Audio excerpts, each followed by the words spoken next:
Maggie Muda's bedtime story. Hello, friends. Tonight I'm going to be reading The Berenstain Bears and the Week at Grandma's. Who likes going to their grandma's? I know I did. Once, I don't think that was it. Oh, I guess so. Ooh. Once in a while, the bear family, who lived in a big tree house down a sunny dirt road deep in a bare country, got out the family snapshots and looked at them. "What are these?" asked Sister Bear, picking up a book of photos. "I don't think I've ever seen these before." These are pictures of bears playing tennis, canoeing, dancing, and having all sorts of fun. The bears looked like Mama and Papa, only they were younger and thinner. Oh, those kids. We all used to be young and thin ones.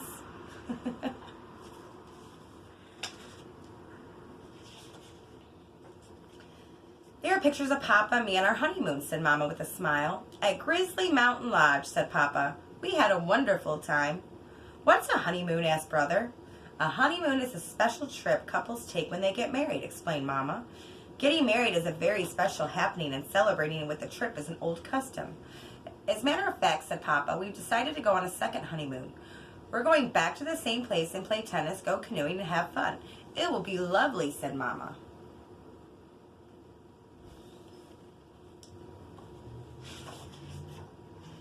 "A second honeymoon sounds like a pretty good idea to me," said Brother. "Me too," said Sister. They scooted out of the room and were back in a jiffy with their vacation things. "Oh, you won't be coming," said Papa. "Honeymoons, even second honeymoons, are just for grown-ups, not for cubs." "But what's going to happen to us?" asked Sister. "It just so happens," said Mama, "that Gran has been after me to let you spend a week with her and Gramps. And this will be the perfect opportunity." "A whole week?" said Brother.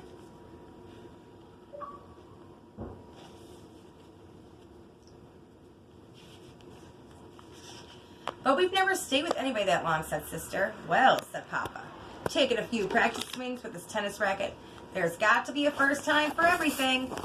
"What will we do for a whole week?" asked the cubs. "Where will we sleep? What will we eat? Goodness," said Mama. Such a fuss about a simple thing like spending a week at Grandma's. It didn't seem like the simple things to the cubs. They loved Gramps and Gran very much, but, well, they just weren't Mama and Papa. Besides, Gramps and Gran were sort of old.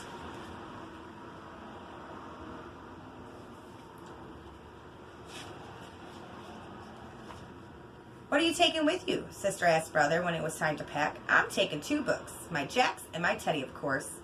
These," he said, holding up some books, "and his best yo-yo."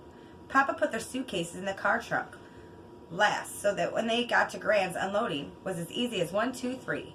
Then, after lots of big bear hugs and kisses, the happy second honeymooners were on their way. "It certainly is good to see young folks having fun," said Gran, as she waved goodbye. "We are the young folks," muttered the cubs. "We're the ones who are supposed to have fun."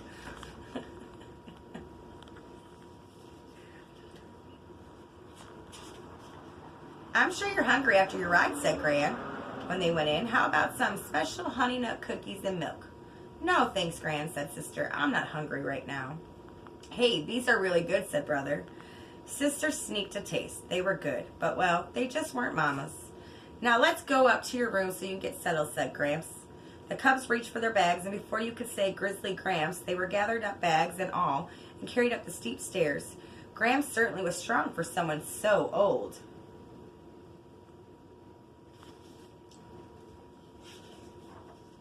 The room at the very top of the stairs was very nice indeed. But, well, it just wasn't home. Gramps said, "Sister, where do you suppose Mama and Papa are right now?" "Well," said Gramps, "I reckon they're still on the road just pulling into the side of the Grizzly Mountain Lodge." After they unpacked their things, Gramps thought the cubs might like to explore around the house. "Ooh, exploring's fun at Grandma and Grandpa's.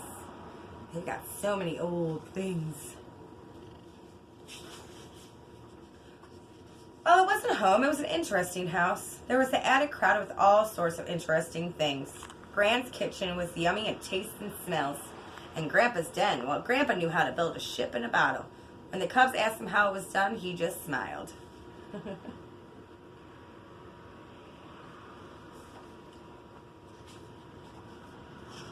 "What do you suppose Mama and Papa are doing now?" they asked then. "I reckon they've gotten into their tennis clothes and are swatting the ball back and forth," he said.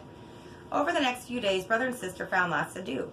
They helped Gran feed her bird friends, more kinds than they have ever seen in one place, and Gran knew all of their names.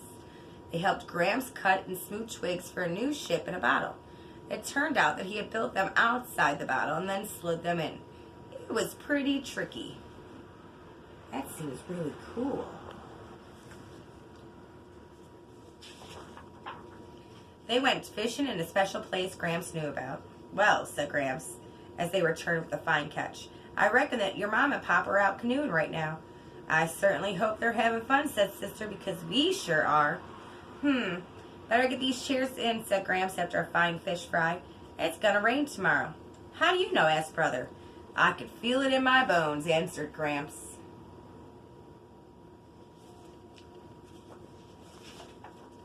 It turned out Gramps was right. Good, said Brother. We'll be able to relax a little. Sister got out her jacks and she started to play with the yo-yo. Used to be pretty good with one of those myself, said Gramps. Was he ever? Not only could Gramps make the yo-yo sleep and the walking dog, he can even do the baby in the cradle and around the world. That evening, after a refreshing nap, they all went to Gramps and Gran's regular Friday night square dance. Gramps and Gran didn't just watch. They do-si-do with the best of them. They even won a prize for the friskiest couple. Ooh, they're dancing.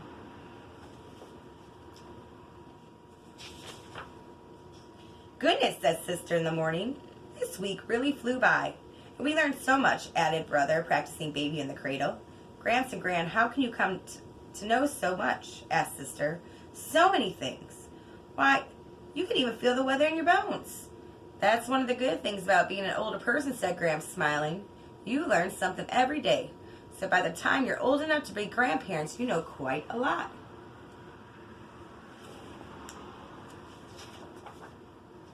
Gee, said Sister, I guess you and Gran are so old you must know everything. Oh no, said Gramps, laughing.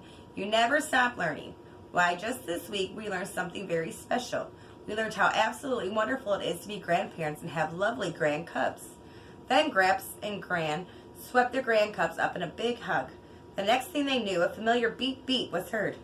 It was Papa tooting the horn. He and Mama were back from their second honeymoon and it was time for the cubs to go home.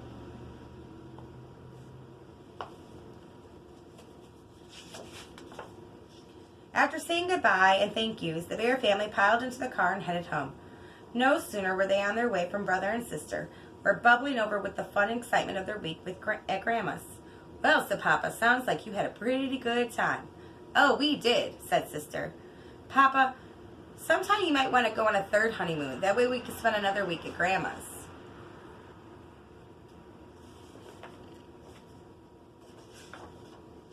A third honeymoon, said Papa. I don't think anyone's ever gone on a third honeymoon. Well, said Sister, there has to be a first time for everything. The end. And that's the end of my story time. Maggie Moodle's bedtime story. Good night, friends.